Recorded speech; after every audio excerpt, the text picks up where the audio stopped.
If you're out on a dark night in the middle of the road, exhausted, sleepy, and hopeless about finding somewhere to rest, and then, out of nowhere, a motel appears.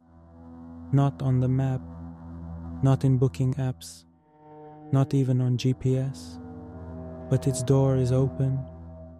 Would you stay there? Or would you keep driving? I stayed. And that decision might have been the last logical decision of my life. My name is Daniel Mercer. I'm 36 years old. I'm from Nevada. My job is interstate transport, and I usually drive at night. I'm the kind of guy who always thought I could find the way through any road. But that night, for the first time, I felt like the road was swallowing me, not guiding me. That night, I was driving north from Elko, a route I had taken 1,000 times before, but that night everything felt different. It was around 2:07 a.m. The night was darker than ever. A cold wind blew down from the mountains, and my car radio was playing nothing but static. Google Maps showed at least an hour to the nearest town, and I truly needed sleep. My eyes burned. My head kept drooping. And the sound of my tires on the asphalt felt like a cruel lullaby, slowly pulling me into sleep. And right in the middle of that deadly exhaustion, from between the trees, a foggy yellow light hit my eyes. As I got closer, I saw a neon sign. Sleepy Pines Motel, vacancy. An old one-story building, a few rooms lined up in a row, a nearly empty parking lot, and a weak light spilling from the window of the first room. At first, I doubted it. GPS didn't show anything. It wasn't on Google Maps. It wasn't on any app I always used. But in that moment, my sleep-drunk brain wasn't logical anymore. Rest mattered more than anything. I turned the wheel and pulled into the lot.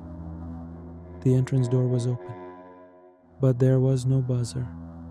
Only an old bell above the door, and the sound of it made me feel like I had stepped into a memory, not a room.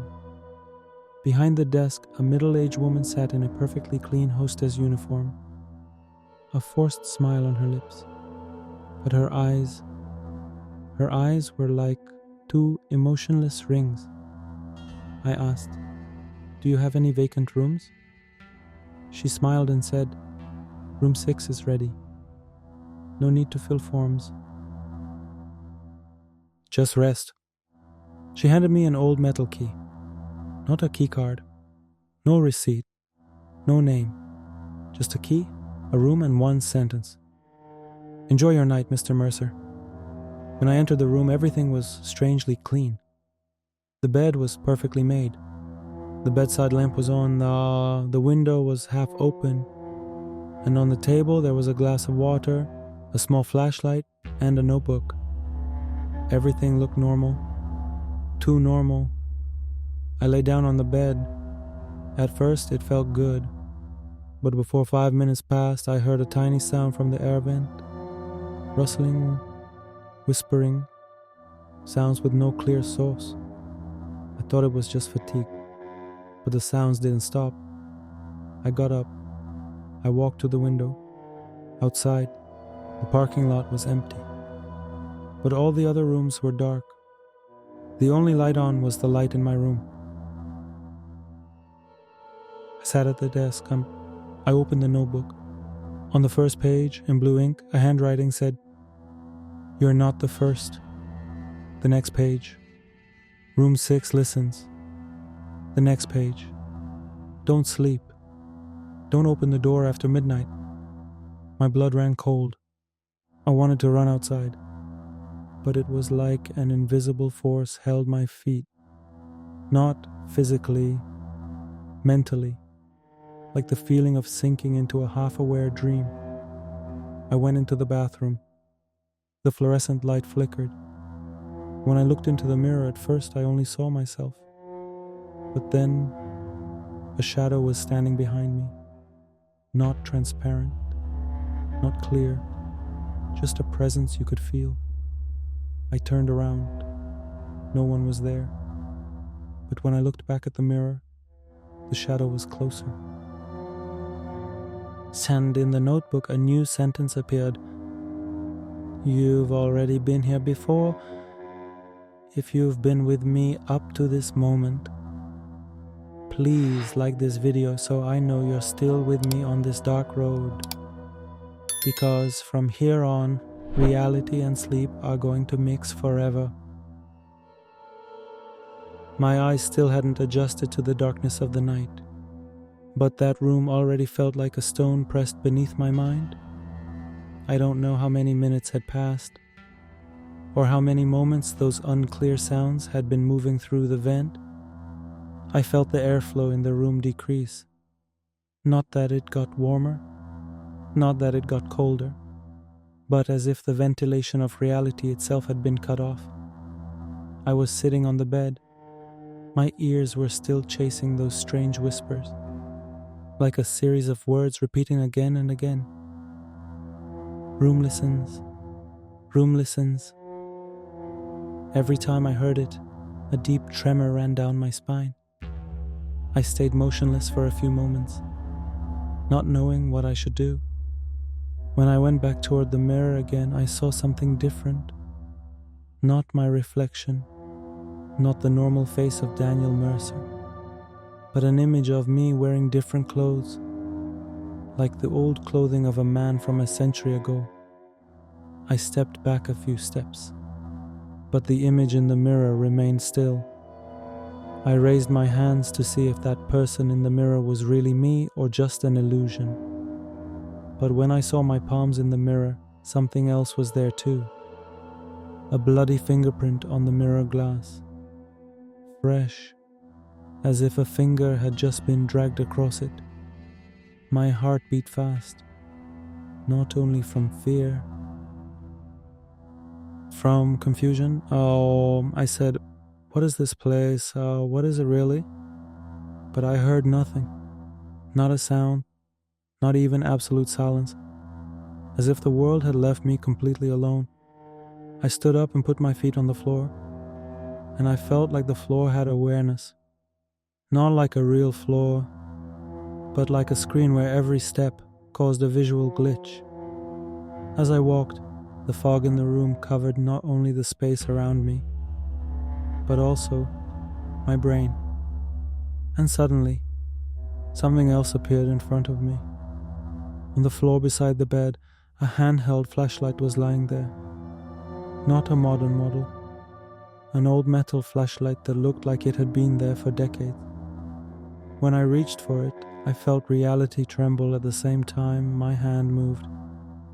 My hands were shaking, but I picked it up and pressed the button on top, and the light turned on.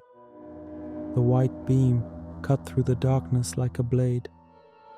At first, nothing looked unusual, but the moment I swept the light across the floor, a footprint appeared. Not neat, not like a normal person's footprint, but a heavy, dark footprint, like someone's shoe had walked there an hour ago. I aimed the light at it. The footprint trail continued toward the exit door. My breath stopped, but without thinking, I followed the footprints with the flashlight. I opened the room door and stepped into a dark hallway. The flashlight beam couldn't light more than a few meters ahead. But even within those few meters, everything became stranger and less certain. The doors of the neighboring rooms were open, and each one showed something that terrified me. A single bed covered in clothes, as if someone had been pulled out of them in a rush. And when I grabbed the edge of a rope, a strong wind whipped through the room. A study desk with group photographs on it, but none of the faces were clear. And every time my flashlight hit them, one face would fade, and a new face would replace it. An empty room with walls that looked like they had swallowed written things. And when I moved closer, the words appeared slowly. In my mind, not on the wall. You chose to stay. Now the room listens. I panicked. Not from a sound, not from someone's stare, but from the reality that I didn't know who I was. Yet I still recognized myself. I raised my hands and said, "Hi, Daniel. I'm here, in this room. This is just a stop. If there's anything I can do," but my sentence stuck in my throat. Because suddenly, a faint sound came from behind the hallway. Lower, closer, footsteps. Slow, but closer. That sound was like checking a heartbeat in silence. Not my sound. Not the sound of someone real. And when I looked, there was no one in the hallway. But the path ahead was filled with the slow erasing of those footprints. My breathing grew heavy because a familiar yet distant scent spread through the air. The smell of coffee, the smell of old wood paint, and the smell of the fabric of my childhood bed. I remembered a Friday morning. I was sitting on our balcony with a cup of coffee. The sun was just rising, and my sister's laughter echoed through the air. My hands went cold. I shouldn't have thought about that memory. Because here, it could take everything from me. Suddenly I felt time speeding up and slowing down so much that even moments gained weight. Seconds weren't like slow raindrops on glass. They were like waves hitting my brain and pulling back. And that was when the flashlight in my hand slowly dimmed. And then went out. The room suddenly became dark. Not like normal darkness, but like the bottom of a deep pit. And there, when there was no light and nothing could be seen, a voice came from the depths of the dark. "You'll never leave." The voice wasn't from outside, not from ordinary sounds, but like confronting my own mind as it read the truth. "Now it's your turn. If you were Daniel, when you became sure this place was alive, not a simple place, what would you do? Would you stay to understand the truth? Would you run no matter what? Or would you follow the footprints to uncover the full secret? Write your comment for me." When the flashlight went out, I realized this room was no longer playing with me. I had become part of the game. Absolute darkness surrounded me. Not like a light turning off, but like my eyes had been separated from the concept of seeing. I couldn't feel the wall. I couldn't feel the floor. Only the weight of my body, and a heartbeat pounding louder than normal in my ears. That voice repeated again, this time clearer, closer. "You'll never leave." I started taking deep breaths, but the air felt thinner. Not suffocating, but as if every breath helped less. I stretched my hand forward and touched the wall. But the wall wasn't cold. It wasn't warm either. It was alive. A very faint vibration under my palm, like the skin of someone sleeping, still breathing. I pulled my hand back fast, and I shouted, "Enough. Whatever you are, enough. I'm only here for one night. Only one night." A very soft laugh echoed in the darkness. Not mocking. Sorry, Will. Just tired. As I kept my hands forward, my fingertip hit something. A door handle. I remembered what the notebook said. "Don't open the door after midnight." But I didn't know if it was night or morning, or if time even existed anymore. I pressed the handle. The door opened by itself. The hallway was no longer the same hallway. It was longer. It was narrower. And the walls were covered with doors. So many doors, all without numbers, all exactly identical. A weak yellow light came from the ceiling, but the source couldn't be seen. And worst of all, the sound of breathing. Not one, several, from behind some of the doors. The first door I opened was a room full of suitcases left open, clothes thrown around, photos on the floor. I picked up one of the photos. A family of 4. A father, a mother, 2 kids. On the back it said, "Checked in, never checked out." Second door, a hospital room, a metal bed, an IV hanging, and the sound of an ECG machine that didn't work, but still made noise. The third door, a crashed car, exactly the same car I had. My hands started shaking. At the end of the hallway, there was a full-length mirror. I stood in front of it. At first I saw myself, exhausted, pale, with hollow eyes. But then, the image changed. I was behind the wheel. Night. High speed. My eyes half open. Then, the oncoming headlights. The sound of brakes. The sound of impact. I remembered. That night, I hadn't slept. I was exhausted. But I chose to keep going. And when my car left the road, when it hit, I didn't die. But something inside me broke. Something that never became whole again. After that night, I always drove. Always at night. Always on empty roads. Because I didn't want to stay anywhere. I didn't want to be still. A voice came from behind me. Soft. Clear. Room 6 was always yours, Daniel. I turned around. The woman from reception was standing there. But now her face was different. Older. More tired. And more honest. She said, "This is where people come. People who don't want to live with what happened."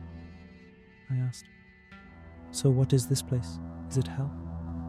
She gave a bitter smile and said, "No, this is a stop."